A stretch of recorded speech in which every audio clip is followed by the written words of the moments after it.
With me, Zane Simon, and my co-host, the one, the only, friend to all creatures, big and small, Troy Diamonds. Live from New York, it's Action Reaction! Oh, God. Oh, years ago, I would have accepted that with open arms. But in the modern era of Saturday Night Live, that's not a kind comparison. Yeah, well, I mean, we need to be our own toughest critics. We always will be. Actually, we won't, because there are probably people out there who really hate us. And I love us, frankly. I'm filled with nothing but love for at least me. And, but I'll try to be a tough critic on you. I think that's the best I can promise. I'm full of plenty of things that make me feel love for all things. Drugs? Yeah, I mean, yeah. So, Troy couldn't think of a theme this week. A real theme. I said movies that start with the letter J. And so instead of a real theme, we are talking about something that we actually agree on, because God knows there are very few of those. We are talking about John Wick. John Wick chapters 1 and 2, because they say chapter 2, but was it ever chapter 1? Like, I don't remember it being John Wick chapter 1 when the first one came out. The first one is First Wick, and then we have First Wick Part 2. Okay, yeah. That makes sense. Yeah. So I'm not going to stop making that joke.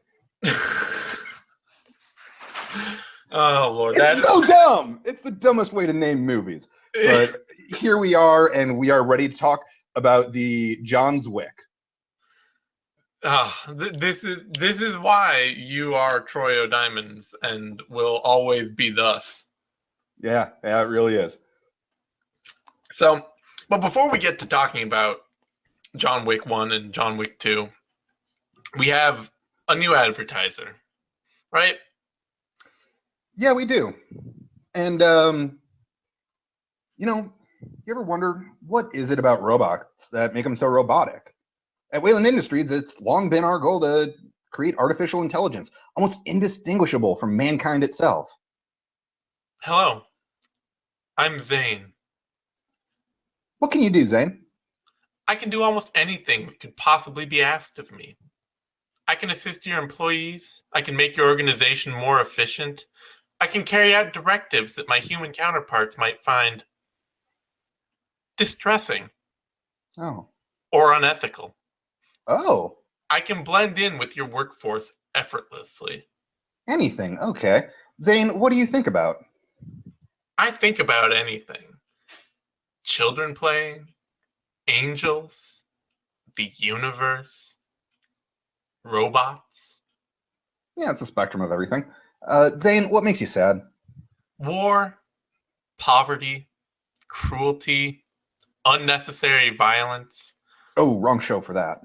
I understand human emotions, although I do not feel them myself. This allows me to be more efficient and capable, and makes it easier for my human counterparts to interact with me.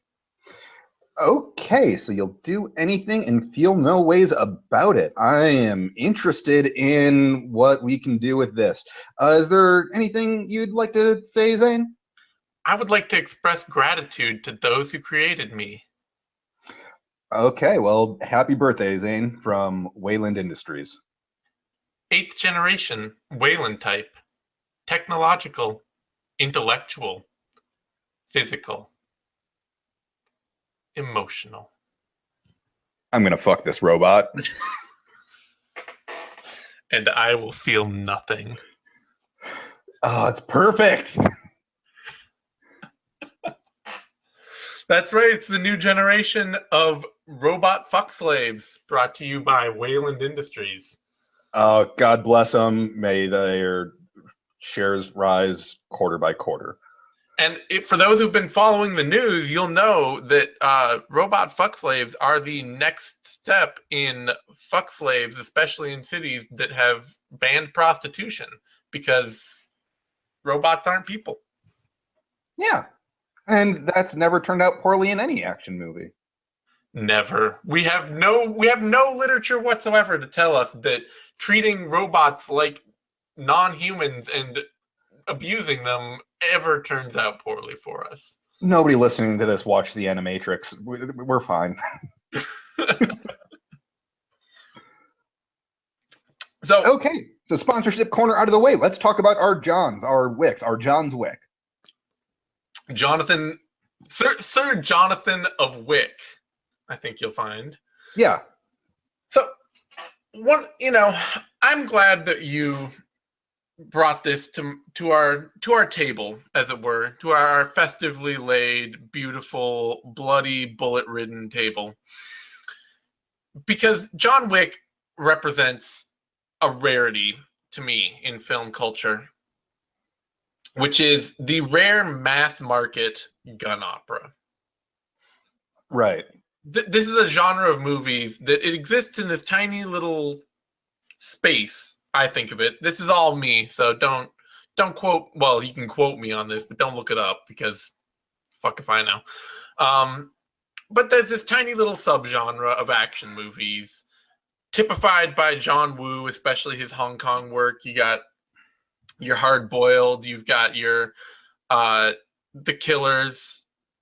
You have things like A Better Tomorrow 2, and all that. Face Off. And they've created this genre of action movies that are all about choreographed gunplay.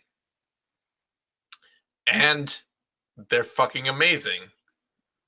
Yeah, it's awesome because you can take a bad movie and make it incredibly entertaining as long as the choreography and cinematography and editing are good. If you can get those three things down, you have at worst, watchable movie. That is the entire basis of martial arts cinema. You watch like classic 70s, 80s Hong Kong martial arts movies, they're all fucking terrible. All of them. I have a generous collection of these movies. They're all bad, except that the choreography is amazing and mind-blowing and nobody did anything like it. And it makes them these rare, amazing gems that you can watch forever. Yeah, and really it is essentially just brilliant stagecraft brought into cinema. Absolutely. And I have a theory about this of why it ended up with action movies, because it didn't end up making the jump to to dramas. It would be great to see some like highly choreographed, super well structured period dramas out there. Right. But it made the jump instead to action movies, to gun movies, to gunplay movies. And I get the feeling that it's just like the logical offshoot of that Hong Kong, like having a bunch of stuntmen that work cheap and a bunch of people invested in choreography, and then an industry and a whole like taste spectrum that slid away from martial arts movies. Martial arts movies kind of became passé. Right. And people wanted, like, you got the 80s excess decade where they were just trying to figure out how to make blockbusters, how to make the biggest, loudest, funnest movies. And that bled over internationally. And they're like, okay, well, let's use all these stuntmen we have and all this choreography knowledge we have to make action movies. And you get these awesome choreographed action movies, of which John Wick 1 and 2 are like the latest iteration. Yeah, and I would even maybe take it a step further where, I mean, this is almost like the traditionally masculine version of musical theater. It's very similar in terms of you hit your marks, you find rhythm, your motions are sharp and quick and precise. And it's this, I mean, quite frankly, a lot of the choreography, you see like the same things that cheerleaders are taught. Move in rhythm, move in beat. Your movements need to be sharp, they need to be quick, they need to be precise, and they need to be on rhythm. And that's what ties so much of the choreography in John Wick together. Okay, I have a lot of questions now about why why cheerleaders was your go-to on that. Fuck cheerleaders. Well, okay, fair. I mean, there's dance. You started out with musical theater. You started out with all these other. Well, okay. I feel like they all kind of share those same values, and I kind of wanted to rope it all in to like, okay, here are the traditionally feminine versions of this, and there isn't much of a traditionally masculine way to do that besides, martial arts theater in this way. And the reason why I started with thinking musical theater is when you were saying like, okay, why did this become the mass market version of it? Is because when we do mass market musical theater, we get fucking La La Land, and Ryan Gosling can't dance. He's looking at his feet the whole time. I have yet to see La La Land, I admit. I've seen like 2 scenes. It's bad. And I'm not saying it's bad just because it's musical theater. There's some musical theater. I'm not a fan of the genre in general, but like I can recognize when it's good. It's bad. It's really bad. And John Wick is taking all those things that Keanu Reeves does all the things right in John Wick that Ryan Gosling did wrong in La La Land, besides singing. If you dropped Keanu Reeves as John Wick in La La Land, instantly better movie, right? Much better movie. That's true for like every movie. I mean, I am a big fan of musical theater, though. So I also, it is interesting, though, to me, too, because it's not like musicals have been this ongoing force in cinema. They were a big thing in the 40s, 30s, 40s, 50s, up into the 60s. And they've had this slow decline after that. You got like, oh God, what's his name? You can't even think of it. You can't even think of it. I can. I have it right here beside me. You have Bob Fosse in the 70s and into the 80s making things like Cabaret and all that jazz. And, you have a few other things that stand out here and there, Victor Victoria and things like that. But in general, the musical died a slow death after the 60s. And a big part of that is, I think, in general, choreography has kind of died in movies. Yeah, absolutely. And I feel like that's kind of, it's been making a comeback in, like Southeast Asian action movies. And it's finally starting to bleed over into American cinema, where there are even, when stars like Tony Jaa finally got his crossover appeal into like niche markets in the West with Ong Bak, then we started being like, oh shit, we can actually have our stuntmen just do all their stunts and let the camera linger on it and focus on the choreography and skill of it. And it's amazing. It's cool.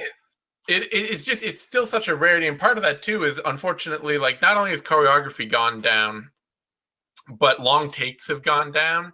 I mean, we get them in dramatic movies still, but in action movies especially, action movies have become king of the short take, like 5-second. You see a guy get punched, you see a guy fall down, or then you like cut to the guy fall down, and then you cut back to the guy who punched him, and then you cut to another guy punching, and then you cut to the guy getting hit, and it's just over and over, cut. Yeah, and we've talked about this in previous episodes of like when you show somebody throwing the punch, then you show the person, then cut, then react to the person receiving the punch, then cut, and then show them on the ground. There's no weight to it. It feels so disconnected. And we talked about this off air a little bit, but I saw John Wick 2 with somebody who really goes to movies for escapism. It's their time away from a very busy life. And when they walked out of John Wick 2, they were actually really uncomfortable. This is somebody who likes a lot of action movies. They're almost always down to go see whatever I'm talking about. But then when I explained to them, like, okay, you probably haven't seen a movie where you see a guy pull a gun, aim the gun, shoot the bullet hits the person bleeds, and then they fall over dead all in one shot. Usually those are 3 different cuts and maybe not even any blood. And it's why almost every superhero movie, besides like Deadpool and Logan, seems so saccharine. There's no meaning to the violence. It doesn't strike you in any way because it doesn't carry that weight. That's absolutely true, and it's I mean, it's one of the things. It's why gun opera, as I call it. I mean, some people call it gun fu. Gun kata. Gun, not Top Gun. No. Thank you. No. Some people call it gun kata, though.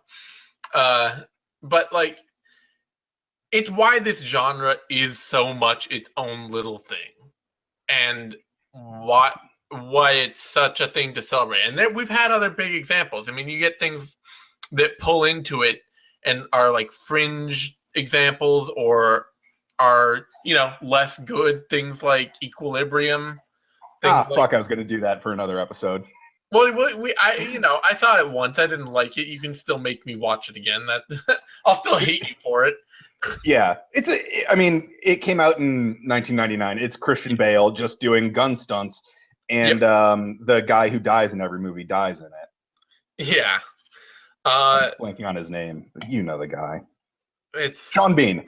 Sean Bean, yep. Yeah. Sean Bean dies in it. Which, it's not a spoiler. Sean Bean is cast. You know he's going to die. Yeah.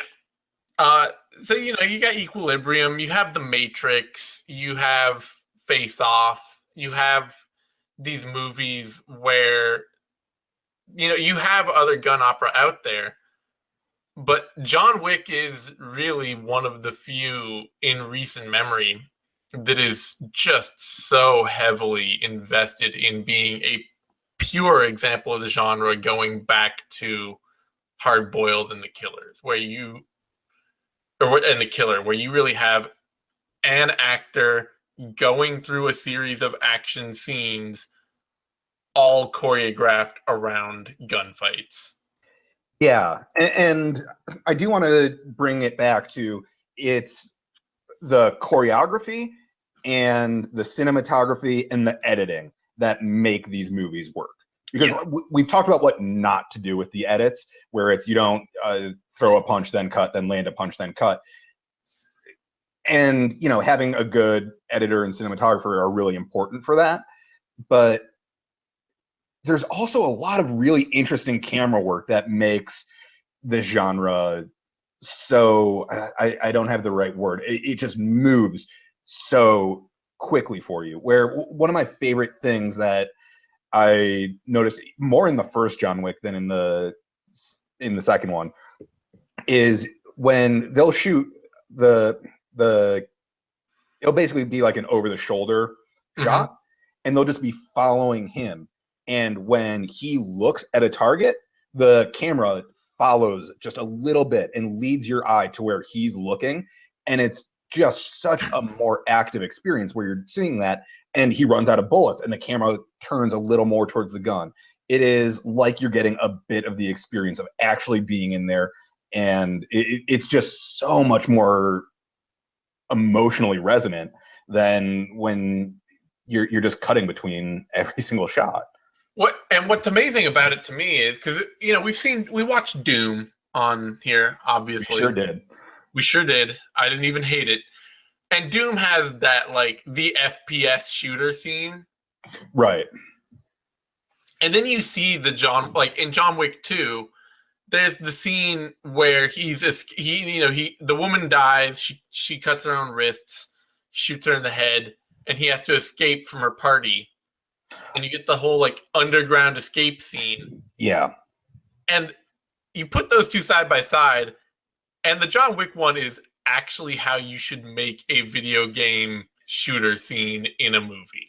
You know what? It's funny you bring that up, because that was actually one of one of the scenes that I have criticisms of for John Wick 2 versus the original, where if you compare that scene with the club scene in the first one, where Theon Greyjoy or who the fuck ever is running away and John Wick is chasing him. To me, that's like that is the quintessential John Wick scene where you are getting that like over the shoulder look and you're following him through. And it's so dynamic because anytime there's a threat, you see him look up and you follow his eye and you both recognize the threat and see him either shoot or punch or do whatever to it, almost always in the same take.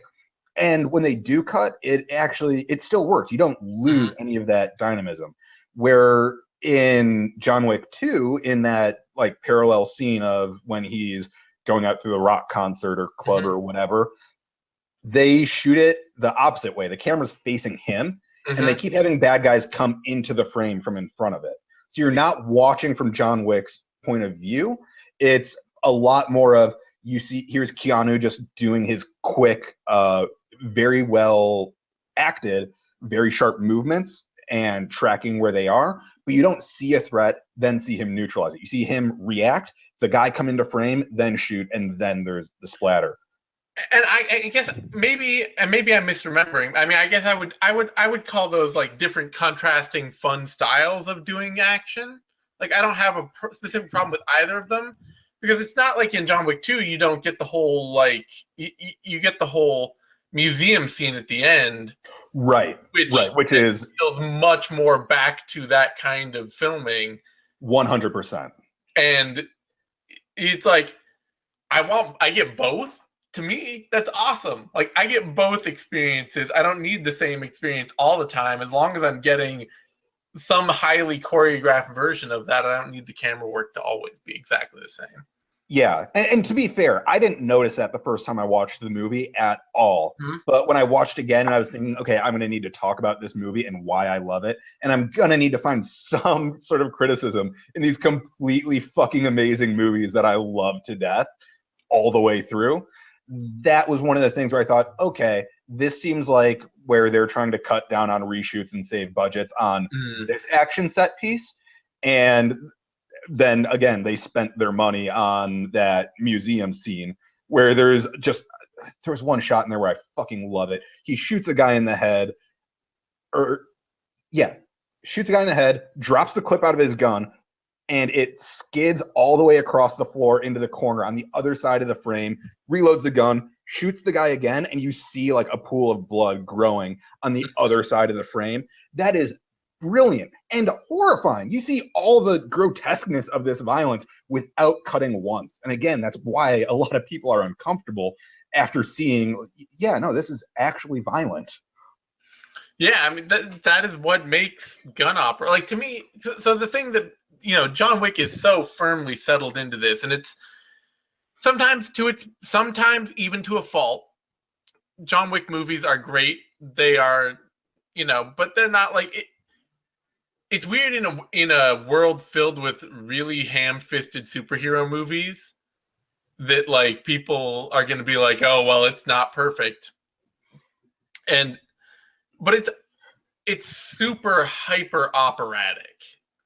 Yeah, that's the other part of gun opera is that you get these big, amazing set pieces. And then the other parts are these like, I mean, if you go to opera, and I go to opera, honestly, just regularly enough to say I do it regularly, not like regularly, just enough to be snobby about it. Like a couple times a year. Opera's really dumb. Yeah. It's a lot of singing the same line over and over and over again and being like, I forgot my hat. Can you believe I forgot my hat? Where's my hat? I forgot it. Where's my hat? And like that. So you have gun opera. You have these big choreographed set pieces that are super beautiful. And then you have like the Beggars Guild with Lawrence Fishburne. Be like, get this man a gun. Yeah, well, I think we've talked a lot about like the genre of gun opera and how it applies here. So I think that's a good transition to like get into like let's really talk about these movies individually. Where I feel like the first movie, we talked about how someone had criticized it, like if you take away the choreography, it's not that good. Yeah. I, after watching it again, strongly disagree. Like it does a really good job of setting up John Wick first off, like with that opening scene of he's bleeding and maybe dying, and then we cut to earlier. So we establish that this guy doesn't have character armor. He can get shot and get hurt, and he does throughout the movie. And then right after that, it's a guy who his wife dies. And the only thing keeping him going is that she gave him the gift of a dog so that he still has some companionship. They start him very low and then take away the only thing he has when fucking dickless Theon kills his dog. They make him fight from the bottom. They start him from a very weak point and establish that he's mortal, and then make him earn his way back through it. Which is, it's just a great way to set up an action movie. We don't just assume that our hero, it's great because too, you do see it weak, you see him weak and you see him low. And then the only thing they tell you after that is that he's an invincible killing machine. Right. Like the main crime boss just says like, what is it? You will do nothing because you can do nothing. Yeah. John Wick is unstoppable. He killed 3 people with a pencil. A fucking pencil. Oh, and to quote the second movie, who does that? Right. And that's one of my favorite through lines of the movies, is they say it in the first one. I forgot that they say it in the first one. Then the opening scene of the second movie is another Russian mobster being like, who kills people with a pencil? The stories you've heard of him have probably been watered down. And then late in the second act, he kills 3 people with a pencil in the second movie. I love it. We can get to that later, but these movies do a great job of fitting together. It's not like there's any plot holes or things missing. It's great. Yeah, I mean, I want to say, there are parts that are like, if I had a complaint to make, and I don't want to make many because I really do love these movies. The first movie does unnecessarily do, like, the Russian thing is a little unnecessary. Right.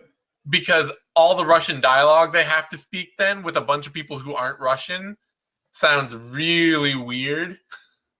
Yeah, I mean, that was just them leaning in on a stereotype. You see a Russian guy in an American movie, he's bad. Yeah. Well, and just the way they speak and all that, it just, like, it is weird to me because in the second one, it's one of the things that I love that they do in the second one with the woman who only does sign language, the deaf woman. Yeah. And, like, they handled that fucking amazingly. Yeah, that was a much more, I feel like they saw the same criticism you're making of the original. Yeah. And we're like, okay, how do we make this still a good, how do we keep this sort of design element, because they're very stylized subtitles, but do it in a less ham-fisted way and make it a little more interesting? And I feel like substituting sign language for Russian is a very elegant way of doing that. Yeah, it was a lot cooler in the second movie to do that. And so, it has some points that it didn't need to do, some things that made it a little, like, they make it a little wonky, but it also just sort of, the nice thing is that it sets this sort of weird tone. Like I say, it sets this operatic tone for both movies where you just kind of have to build yourself into what they're presenting, because it isn't full of plot holes. It isn't full of gaps. It isn't full of, there's some goofy shit in there, no question. Right, but there's no obvious mistakes. There's nothing that takes you out of the movie. Exactly. So you just end up having to build the goofy shit in and roll with it, because the movie's gonna roll with it really hard. Yeah, and even when you say goofy shit, or even going back to you saying you don't want to criticize these movies because they're great, yeah, I have some criticisms too, but more than anything, what I realized when I was watching these again was how many criticisms they gave me of other movies. Where when I would see the way they did something in one of the John Wick, and it might be a little weird, or it doesn't quite fit, or there's just some, like, you could see like there's a little room for improvement if you're looking at it with a skeptical eye while you're doing it. But it's never like, what the fuck? Why? Yeah. Where, I mean, even in John Wick 1, when the main Russian guy, John Wick killed Alfie Allen, the main Russian guy has him tied to a chair or whatever, and he's giving him like a bad guy rant, a bad guy lecture. It's like, it's all karma. Some fucked up stuff happened. You did some fucked up stuff, and your wife died. My son did some fucked up stuff, and you killed him. And I did some fucked up stuff, and so you have ruined significant parts of my life. Which, it's a dickhead thing to say, which is, you want your bad guy to be a dickhead, but it's logically consistent. It makes sense within the movie. And it's also a shitty thing to say about a guy whose wife just died. But it all works. And to me, the thing that immediately after watching that, I was like, why would you, like, it's just antagonism for, why not? Where if you've seen the new Guardians of the Galaxy movie, I'm about to spoil Guardians of the Galaxy for anyone listening to it. It's been out for like 3 weeks. You're spoiling it for me, but I don't care about spoilers, so please go ahead. In basically Chris Pratt's god dad, like actual god, who's his dad, is like trying to convince him to help him genocide the universe, basically. Which he doesn't explain it, and we find out later. But that's a difficult thing to sell charming Chris Pratt on. But right before he does it, he specifically says, "Oh, also the reason your mom had cancer, I did that. I gave her the cancer." It's like, why? What? You never had to say that to him. He never would have found out. Why would you antagonize this guy when you already have a very difficult challenge of convincing him to help be the like battery for your universe genocide? Where it totally took me out of the movie. Where in John Wick, like, yeah, this guy's being a dickhead, but it doesn't pull you out of it. He's being shitty, but it still fits with the character. It still fits with the plot. Yeah, no, I mean, these movies they're a great standard for modern action movies to have to, like, it's not going to be perfect. You don't have to be perfection. Your dialogue doesn't all have to be amazing lines. Your acting doesn't all have to be brilliant. Like, you can have Theon Greyjoy stumbling through some bullshit Russian accent, and all that shit is fine if you've got a tight grip on the story you're trying to tell, and then you really, really make a point of making a good action movie, of making good action happen.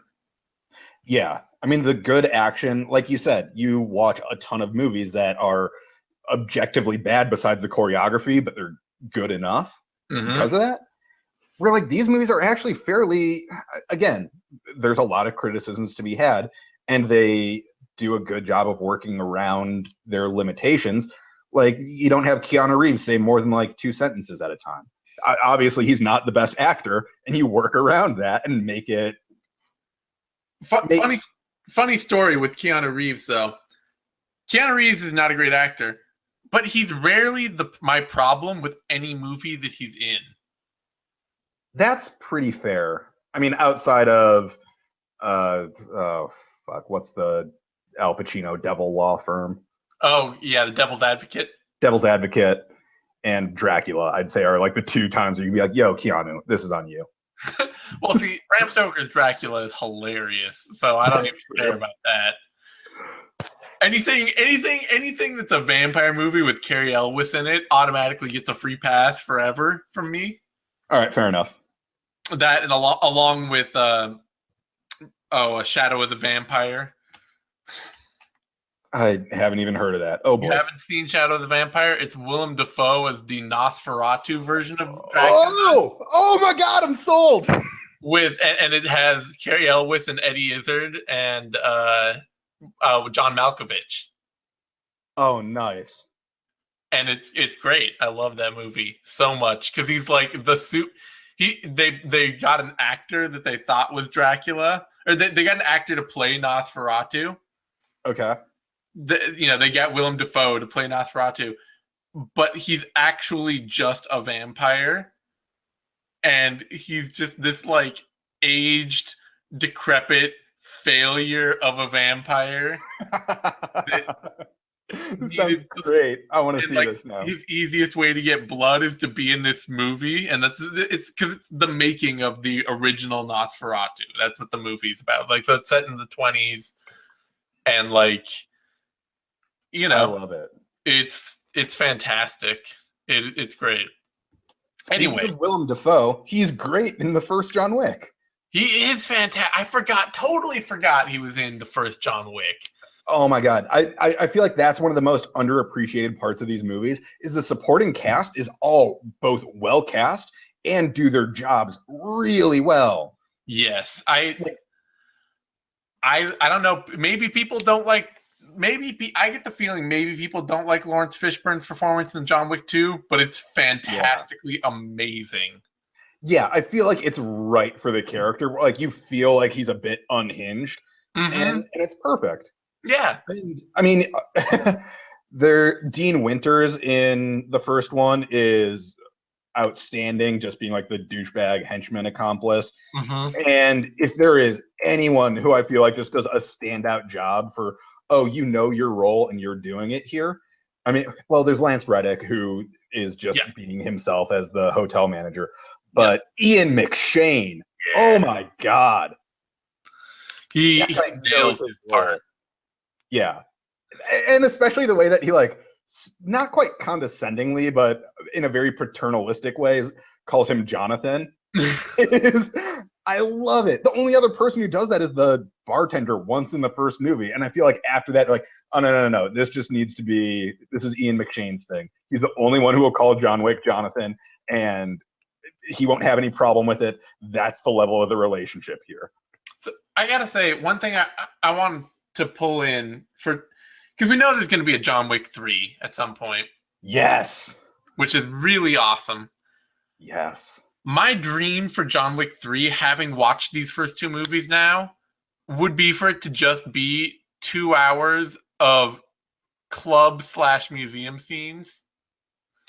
Okay, so I had a few idea for future John Wicks. We'll get into my titles after that, but so you want them to double down on like this is John Wick going after a target, just relentlessly being the hunter, and with like, because they do an amazing job picking music in these movies too. Right? Like the music is way on point, and the way they shoot, like him milling through huge groups of people and through like these weird environments, is absolutely what these movies do better than anything else. Yeah, which is interesting because when I was watching the second one, I felt like when they put the contract on him was one of the most interesting parts because it's one of the first times in all these movies where it's not John Wick the hunter, it's John Wick the hunted. And it is him trying to survive. It is him paranoid. There could be a threat anywhere and trying to recognize them and find creative ways to deal with each and every one of them. Which, so if he does that in a nightclub for 2 hours, I'm there. I mean, I'm there no matter what, but you know. Yeah. I don't know. I feel like there's so much variety in the movies where in the lead up to like the club scene in the first one, he does like some good stealth kills. That's interesting. But definitely like when he's doing like the main gun kata stuff is where it really jumps off. But I did feel like it was interesting seeing him not be the hitman. He is the hit. And go ahead. So I feel like that's what they were setting up with the end of John Wick 2 is obviously he's the hunted guy now. Oh yeah. And I'm interested to see a little bit more stealth John Wick. That would be I could do that. I mean, one of the best reveal in the whole movie, the best thing, the best upended or like, created surprise expectation, or surprise reveal is when the dude's in the mirror, like primping in the locker room, And you Yeah, just see in the mirror John Wick like stabbing a dude like up against the lockers and dropping him. yeah, it's great. Oh, that's so perfect. Yeah, I love that shot. It is absolutely, without question, as good as it gets. Maybe they could do like a John Wick like travels the world sort of like Indiana Jones style kind of thing, where like Maybe. lots of exotic locations fighting dudes. What would you call that movie? Uh, I don't know. Okay, you can think of a title. I want to run through a few of my ideas, Okay. and you can come up with something during that. So I feel like the next movie could be John Bon Wick, and it's set in New Jersey, where he protects a couple named Tommy and Gina, and uses the one-liner shot through the heart, and you're to blame. God. Another idea? Which thought into this? Just hear me out. I got a couple more. John Wicker Man, where he murders a neo-pagan cult. Have you even seen the original Wicker Man? You haven't, have you? No, why would I? Monty Python and the Holy Wick, where instead of stealing his car and killing his dog, some Russians just murder his squire that's clapping the coconuts, which kind of counts as the dog and the car at the same time because it's his transportation. What? So could you also then do like a dude? Where's my wick? Yeah. No, I'm totally down for Where doing you have two bumbling hitmen who are trying to find John Wick, having lost him. Yeah, and you just see him murdering people in the background the whole time. It's That's never right. in the foreground. He never even gets lines, and he's like maybe gets a line at the end of the movie or something, and the whole rest of the time it's just him in the background killing people while these dudes like absent-mindedly look for him. Yeah, absolutely. Or we could do John Fast, John Furious, and Vin Diesel convinces him it's not really about the hit; it's about family. Oh Lord.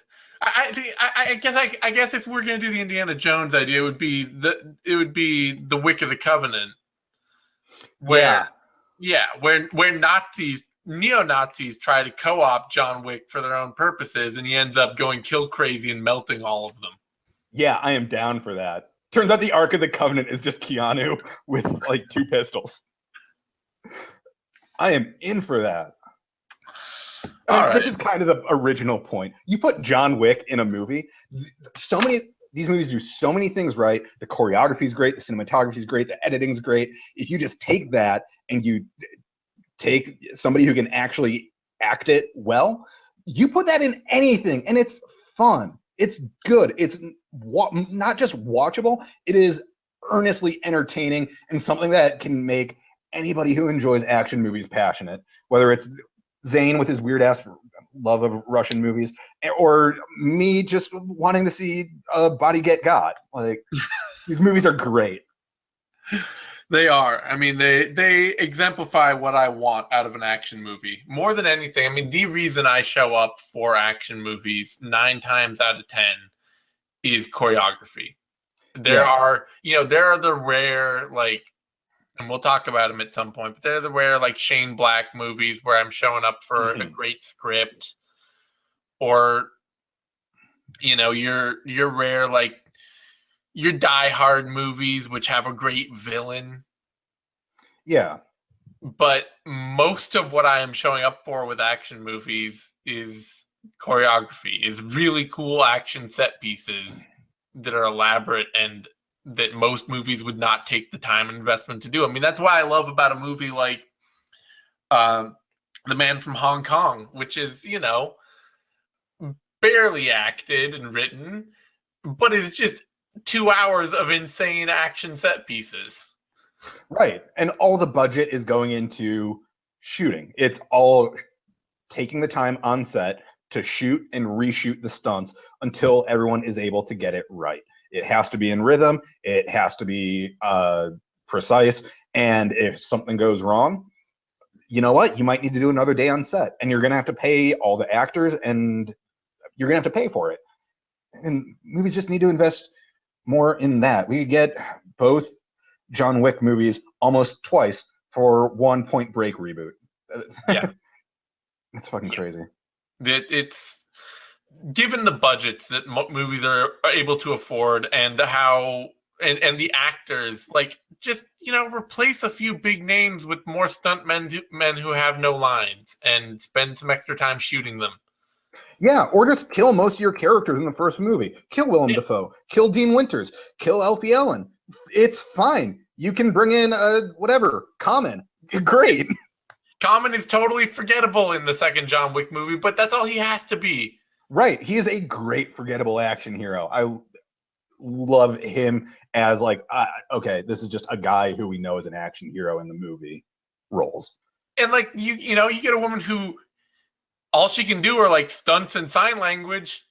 Great. Like, she doesn't have to be an awesome actress at anything else. She doesn't have to be able to say lines really well to do awesome action scenes with John Wick. Yeah, what the fuck else is Ruby Rose in as far as the movie goes?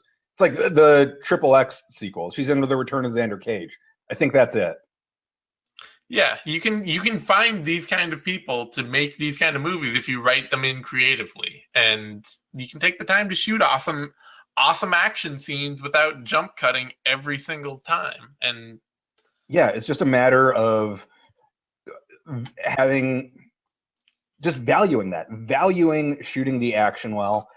And I mean that literally. It costs money and you need to see the value in it. Yeah, in a lot of ways, gun opera represents, they are the high point of action filmmaking, and that's why there are so few of them. They're not always great movies. I don't even like the Matrix movies, but one of the big things beyond being cyberpunk that made the Matrix movies mainstream was doing gun opera. Yeah, and quite frankly, when you do gun opera right and keep your movie at least relatively tight and don't make any huge glaring mistakes, you can make a great action movie, an all-time great action movie, even when none of your characters fuck. That is the real lesson of John Wick. Any last thoughts before we close up shop? No, I think that really was it. All right. Well, on that note, you can find me on Twitter at @TheZaneSimon. You can find Troy on Twitter at PDLMMA. You can find us on SoundCloud and on YouTube. Available for download, available for listening. Give us a like. Subscribe to our channels. Share all our stuff. Whatever. Enjoy it, and we will be back in just a few days with a fucking pencil. New theme. We got to think of. Troy has to think of a new theme, and so I don't know if he has a theme ready, but more movies that start with J. I don't know. I'm on the spot here. I got nothing. All right, he's got nothing. So until then, we'll be back. Bye, everybody.